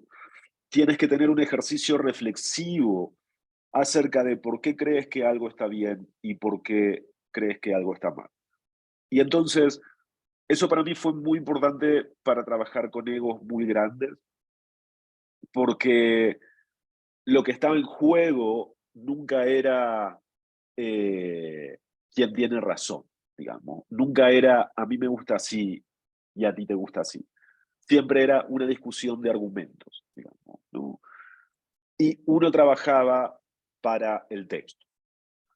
Entonces, yo siempre, en algún momento, hace tiempo, digamos, o cada tanto, yo discuto con algún colega que me dice, oye, si uno trabaja tanto tiempo editando un texto, el texto debería llevar también el crédito del editor.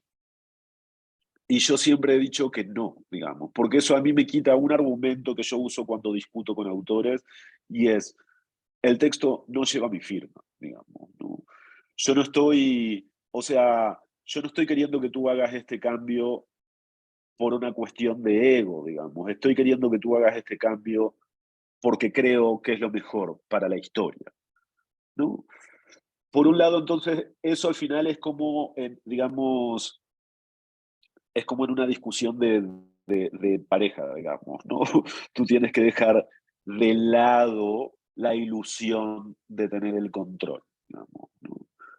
Eso me parece que para mí ha sido un aprendizaje. Creo que no todo el mundo lo puede hacer, que tienes que tener, digamos, una personalidad acorde con eso. Y eso por un lado. Y por otro lado, creo que hay que gastar mucha energía, y cuando digo mucha, es mucha energía, hablando con la gente, ¿no? Un montón de veces, la mayor cantidad, digamos, de discusiones en los trabajos en equipo es porque hay gente que no se siente escuchada, digamos, ¿no?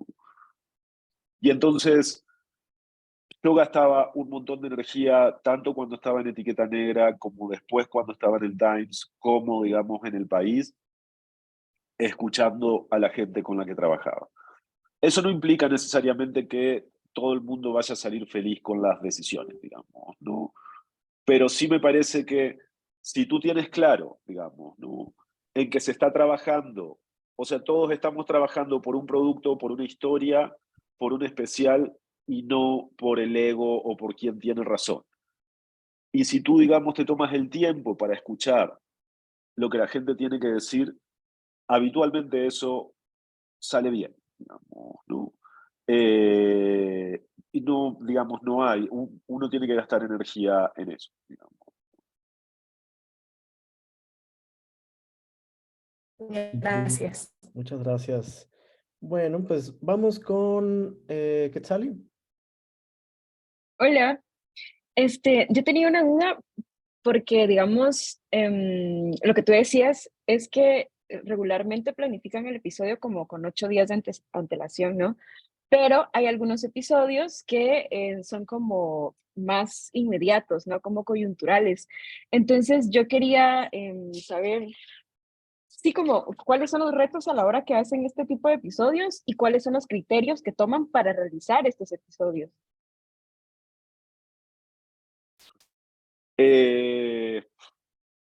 Mira, digamos, a nosotros una de las cuestiones que nos complican de hacer un episodio de manera muy rápida es que somos muy rigurosos, digamos, en el chequeo de la información. Nosotros chequeamos no solamente la información de los tracks que decimos nosotros, sino también chequeamos a los entrevistados, digamos, ¿no? Porque uno se equivoca. Entonces, un montón de veces, nada, un entrevistado puede decir un año y fue otro año, puede decir una cifra y es otra cifra. Entonces, siempre es una combinación de urgencia, digamos, de como de realmente no podemos obviar este tema. Y otra cuestión pragmática es que tengamos voces que sean muy buenas y confiables y potentes para hablar de ese tema, ¿no? Hoy cuando me preguntaba un compañero, me olvidé de decirle algo, digamos, de cómo decidíamos los temas. Y muchas veces ahí Silvia Viñas, que es, digamos, la productora ejecutiva, digamos, y todo el tiempo tiene la identidad del podcast en la cabeza, dice, pero nosotros, ¿qué podemos agregar a eso? O sea, porque la idea es que si vamos a ofrecer un episodio, sirva para que la gente entienda más en profundidad, para iluminar la historia que está ocurriendo. Pero si no podemos decir nada más, en realidad no elegimos el tema, ¿no? Entonces, cuando hacemos algún episodio más coyuntural, más urgente, un montón de veces tiene que ver con que tenemos, digamos, al alcance a voces, a especialistas, a periodistas, que son, digamos, buenos habladores, que son confiables, digamos, y que son claros, que podemos decir algo al respecto y que no va a ser, digamos, imposible para nosotros chequear la información. No es una combinación, en realidad, de oportunidad, digamos, necesidad y pragmatismo. Gracias. Muchas gracias, Eliezer. Y vamos con la última pregunta hacia Conosur, Fran López. También si te quieres presentar. Hola, hace una semana, o sea, tuve el honor de conocerlo en un taller. Ah, en el de con... Julio, sí. Sí, perdón por la pregunta, porque aún lo tengo en el cerebro, cuando él decía que las preguntas tienen que ser súper mega específicas. Ya. ¿Cuántas, o sea, ¿cuándo tú sientes que el texto está listo? ¿Cuándo sientes que tienes, bueno, esta es como la historia, por fin la vamos a publicar? Porque nos suele suceder a muchos, imagino, que queremos editar el texto muchísimas veces. Yo no creo nunca que está listo. O sea, no es que no suele suceder a todos, digamos, ¿no? Yo creo que un texto siempre se puede mejorar. Y entonces, en realidad, lo que te gana son otras cosas, digamos, ¿no? Lo que te gana es el deadline, el cansancio, tus jefes, digamos, a veces que ya no puedes verlo más al texto, que en realidad lo has leído tantas veces que ya no tienes ningún tipo de criterio acerca de, ya no sabes qué está bien, qué está mal. Entonces, yo siempre apelo, yo digo, yo soy editor y creo que todos necesitamos editores. Yo siempre digo eso, hay que tener buenos editores o buenos amigos, digamos, que acepten leerte una cosa. A mí habitualmente siento en realidad que un texto está casi listo cuando después de un largo proceso de edición o largo o corto pero intenso, tú de pronto, digamos, haces una pausa, porque eso también es importante para evaluar, digamos, ¿no? Haces un poco de pausa, te alejas del texto, yo salgo a caminar o lo que sea, o te vas a dormir y al otro día te levantas y lo lees y se lee de corrido, digamos, lees como si todo fluyera. Entonces yo creo que ahí es cuando el texto da una ilusión de sentido, ¿sabes? Cuando cada elemento parece venir, digamos, como enlazado del otro, como cada producto del texto, cada párrafo exige el párrafo siguiente. Todo eso es una construcción, digamos, ¿no? Nunca eso es natural. Cuando lo lees y parece fluir, yo creo que estás en el momento en que el texto casi está por estar. Pero cuando sientes que el texto está listo, en realidad creo que nunca. Creo que siempre crees que se puede mejorar y que después, cuando se ve publicado, cuando lo lees 2 meses después, dices, puta, podría haberle hecho esto, acá podría haberle hecho esto, esta frase debía haberla sacado, digamos, ¿no? Creo que eso va a pasar siempre. Genial, muy bien. Bueno, pues creo que con eso estaríamos concluyendo. Quiero hacerles un repaso breve solamente como de los especiales que les mandamos, por si no los han leído, que tengan claro que están ahí en el correo y que tienen la oportunidad también de leerlos, revisarlos, compartirlos. Uno es este, en la masacre de Tamaulipas, El sueño americano muere en México. Hay pues un foco fundamental en el tema de la migración hacia Estados Unidos. Entonces, como si alguien no lo había visto. Es un trabajo multidisciplinario, con imágenes, videos y por supuesto un texto central. Otro de los especiales que les habíamos compartido era Marihuana Cotidiana, que se hizo con el Surti de Paraguay. Como mencionaba Eliezer, este es un especial muy gráfico, muy visual, que es pues donde están también como varias de las fortalezas del Surti, ¿no? Quizá antes de terminar, a mí me gustaría también preguntarle a Eliezer qué tan sencillo o qué tan complejo fue trabajar, por ejemplo, con Pictoline o con el Surti. Pero el otro que también compartimos fue El hambre contra América. También échenle un ojo, es un contenido muy interesante. Aquí no sé por qué no se está cargando, pero eso. Entonces, esa sería mi última pregunta, Eliezer. ¿Qué tal fue trabajar y completar, digamos, este tipo de especiales con otros equipos, ¿no? O sea, una cosa es trabajar con equipos internos y otra cosa es quizá trabajar con medios que tienen sus propios formatos, sus propias herramientas, sus propias dinámicas, etcétera. A mí me encanta, digamos, ¿no? O sea, fue un proceso hermoso. A mí me encanta en realidad también la posibilidad de, una de las cosas que más me gustan de lo del hilo, digamos, que empezó hace casi exactamente 3 años, es la posibilidad de aprender mucho sobre algo, sobre lo que tú no sabes, digamos, ¿no? Y entonces trabajar con el equipo de Pictoline y trabajar con el equipo del Surti fue hermoso. La gente del Surti yo ya lo conocía, son mis amigos, yo viví en Asunción del Paraguay. Cuando estuve allá hicimos un libro con historias sobre desigualdad, digamos, que quedó muy bonito y las historias que hicieron eran increíbles. Claro, no habíamos trabajado en términos de ilustración, digamos, ¿no? Pero a mí me encanta, digamos, recibir otro tipo de miradas de la que uno está acostumbrado, ¿no? Es que en realidad ahí tienes que negociar límites, digamos, ¿no? Es como hasta dónde es el límite del texto y hasta dónde es el límite de la ilustración, tener en cuenta, aprender de la cantidad de elementos narrativos que componen, por ejemplo, una ilustración a mí me encanta, digamos, no fue, o sea, siempre que tengo la posibilidad de trabajar con otra disciplina, siempre es algo que me entusiasma, ¿no? Y con Pictoline estuvo buenísimo porque también fue, digamos, como, primero, nunca habíamos hecho un trabajo compartido y el equipo, digamos, con el que trabajé es gente con la que yo no había trabajado.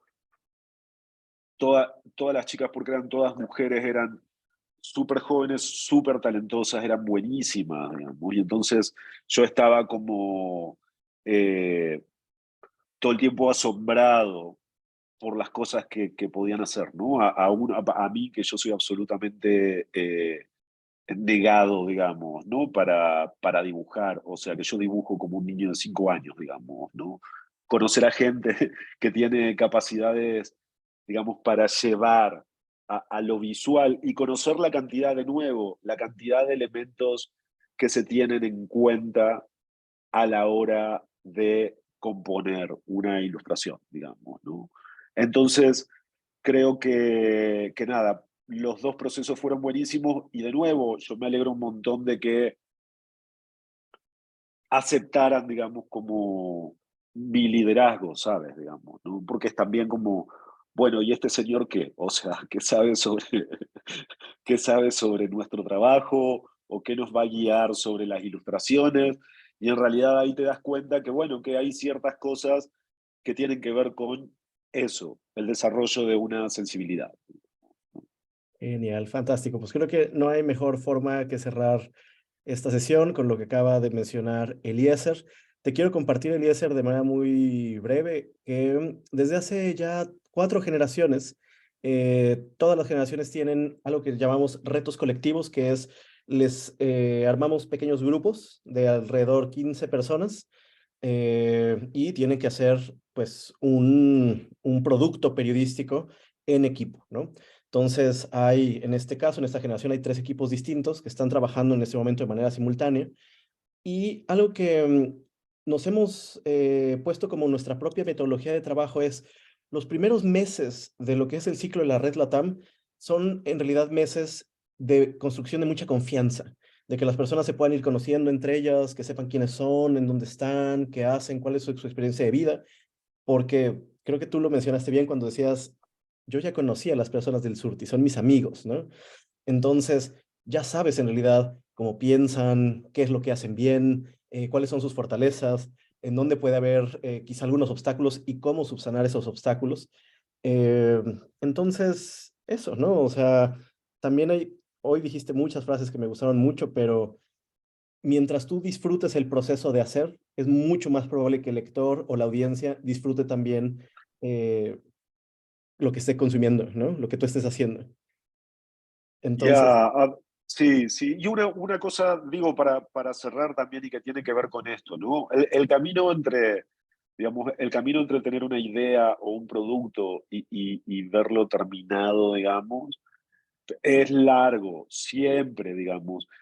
Y en los primeros pasos uno siempre es malo y estúpido, digamos, ¿no? Para decirlo de forma rápida, ¿no? Porque siempre es como, yo eso lo trabajaba siempre en las clases de maestría, ¿no? Que era básicamente una clase de grandes textos, de grandes autores, y de ver cómo en realidad ellos han resuelto problemas de escritura que todos tenemos, ¿no? Y entonces es que uno nunca empieza, digamos, haciendo algo. Si tú te sientas a escribir y haces 2 frases o 3 frases y dices, ah, bueno, soy un genio, digamos, ¿no? Tu texto va a ser malísimo. Entonces, la única forma en realidad de construir algo bueno es que uno a veces empieza a escribir cosas que no le gustan, a poner cosas que no le gustan, a probar, a borrar, a probar, a borrar, a probar, hasta que tienes algo, digamos, ¿no?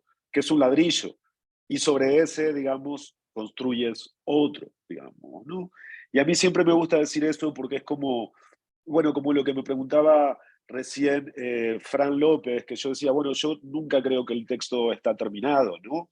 Me dedico a esto hace 26 años y sigo teniendo un montón de inseguridades al momento de cerrar un producto o un texto. Entonces, la única forma de hacer algo bien es hacerlo, digamos, ¿no?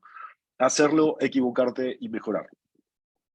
fantástico, tremendo. Pues muchísimas gracias, Eliezer, por seguir siendo parte de nuestra red de tutores, por la confianza también que siempre nos has mostrado al hablar de manera tan directa y sincera sobre un montón de temas, ¿no? Luego es muy, pues sí, muy convencional que en distintos foros o congresos siempre se habla de lo que sale bien, ¿no? De cómo hicimos este gran reportaje, cómo hicimos esto, y ahí no siempre se habla de las decisiones complicadas, momentos difíciles, síndrome del impostor.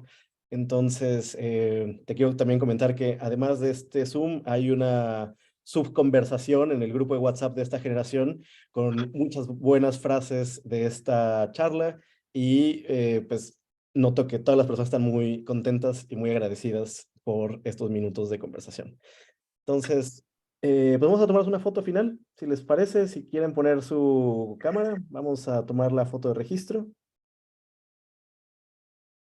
Muy bien, ahí las personas van, se empiezan a acomodar el cabello, prenden sus cámaras. Bueno, entonces, Selene, Tonas, Arlet, María Laura, Patricia, Lucrecia, Brian, Laura, Paul y Kat, si quieren salir, tienen 5 segundos. Ok, voy a contar hasta 3. Voy a tomar 2 capturas, entonces les pido que no se muevan a la cuenta de 3. 1, 2, 3. Ok, una más. 1, 2, 3. Muy bien. Bueno, pues muchas gracias, Eliezer. Que tengan... Bueno, muchas gracias por la invitación, como siempre, y muchas gracias a todos ustedes. Pasen un bonito fin. Chao, hasta luego. Chao. Bye. Bye. Gracias, chao.